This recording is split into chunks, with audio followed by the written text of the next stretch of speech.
2019 Nissan 370Z manual. Overshadowed by the classics. In the classic car world, Z cars are red hot. Interest is high, and there has been a surge in values over the last 10 years, as baby boomers and Gen-Xers, fueled by their inner high schooler, are paying up for top quality, well-preserved examples. First-generation Datsun 240Zs, sold from 1970 to 1973, and twin-turbo Nissan 300ZX models from the 1990s are leading the charge. Highs. Base model still a strong value, stout V6 smokes 4-cylinder competitors, sports car layout, feels solid. Lows. Overboosted steering, balky shifter, should have more grip, choppy ride, no limited slip diff. But over the same time period, interest in the current Nissan 370Z has gone the other way, dropping like a Clayton Kershaw curveball, as both the public and Nissan's decision-makers have all but forgotten about the two-seater. The 370Z now is in its 11th year of production, and it hasn't changed much since it replaced the 350Z for 2009. In the United States, where sales of sports cars have slowed, Z sales dropped to just 4,614 units in 2017. So far this year they were down again, by nearly 25%. The 370Z is now the automaker's second lowest volume model, followed only by the GTR, which also has gone without any major changes for a decade. A neighbor summed it up when he took one look at this 2019 370Z in our driveway and texted me, 370Z. Who knew those are still being made? Overdue for a refresh, I'd say. Nissan is too busy pushing Rogues, I guess. Harsh. But with a starting price just over $30,000 and 332 horsepower under its hood, the rear-wheel drive 370Z Coupe isn't exactly obsolete. Last year, in an attempt to boost interest, Nissan added the Heritage Edition to the options list of the C's top-selling base model.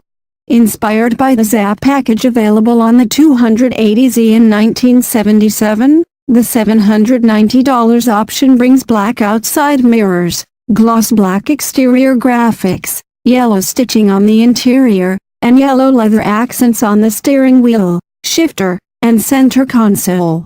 The Heritage Edition is offered in yellow, blue, or black. With that package and the $140 set of floor mats, our blue test car with a 6-speed manual transmission costs $31,805. That's $1,595 less than the starting price of a Mazda MX-5 Miata RF, which is smaller and lighter but packs only 155 horses in its 2.0-liter inline 4. At least until the stutter, 181 HP engine arrives for 2019. Strong 6. The V6-powered 370Z smokes the Mazda in a straight line, hitting 60 miles per hour in 5.0 seconds and covering the quarter mile in 13.6 at 106 miles per hour.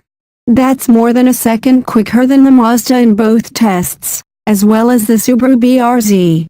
Incredibly, the 370Z accelerates at almost exactly the same rate as the 300ZX Turbo we tested in August of 1991. Nissan's VQ series of aluminum block, DOHC V6S has powered the Z since 2002, and versions of that engine have been used in everything from pickups to SUVs and sedans. In the 370Z it displaces 3.7 liters, has an 11.01 compression ratio, and spins to 7,500 revolutions per minute. Power peaks at 7 grand, and it makes 270 lb-ft of torque at 5,200 revolutions per minute. There's also plenty of torque right off idle, which makes the Z easy to drive around town. If you're feeling lazy, you can lug it through traffic in second or even third gear. The 6-speed is geared short with tight ratios, so the V6 never falls off its power band if you don't want it to. Even out on the highway at 80 miles per hour in 6th, The engine is revving at more than 3,000 revolutions per minute. Passing rarely requires a downshift. Unfortunately, there's far too much vibration in the shifter and the clutch pedal, especially over 4,500 revolutions per minute, which keeps the Z's powertrain from feeling like it was designed in this century. The shifter stroke also is too heavy, and, like the clutch, there's a rubbery quality to its action. We suspect Nissan attempts to dial out some of the engine's harmonics with sloppy rubber bushings. In stark contrast to the high-effort shifter is the Z's overboosted steering, which feels as if it were lifted from a 1980s Cadillac DeVille. You can literally steer the Z with one finger. Like that of the Miata, as well as the BRZ and the Porsche 911, the Nissan's tachometer is in the center of the gauge cluster, right where it should be in a sports car. The 370Z also has an oil temperature gauge, which is unusual these days, and a shift light that starts flashing red at 7,000 revolutions per minute. Its pedal placement is perfect for heel and toe downshifts. The interior is screwed together well, although the seats could use a little more thigh support, and the base model is thin on features. Missing modern amenities include an infotainment screen and driver aids such as blind spot monitoring.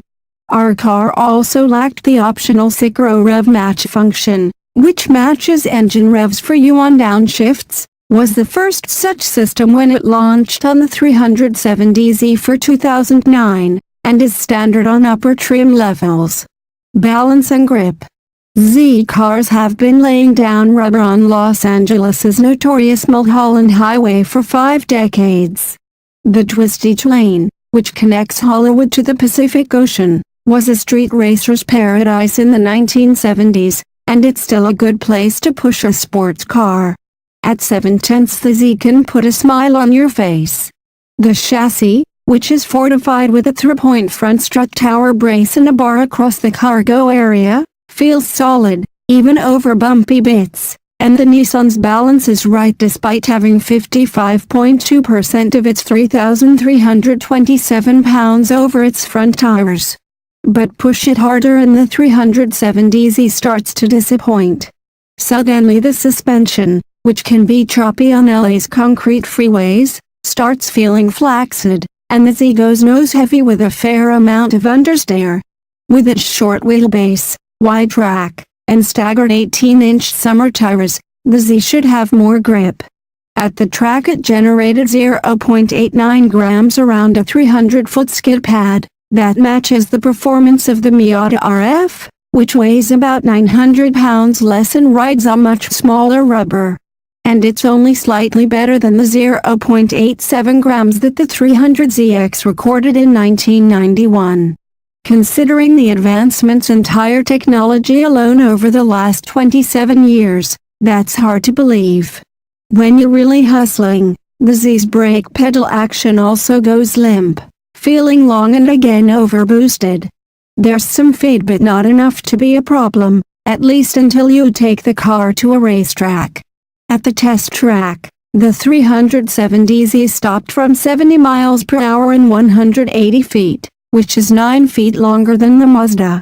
Again, this is disappointing considering the Z's sticky Yokohama Advent Sports.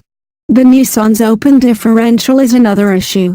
Turn off the car's stability control system and the inside rear tire spins coming out of tight corners.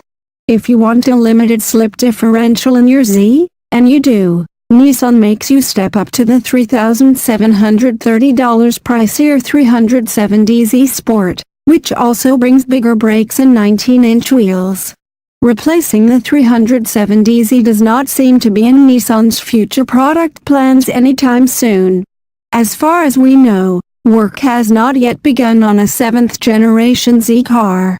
In the meantime, the long-awaited reintroduction of the Toyota Supra, developed in partnership with BMW, is just around the corner.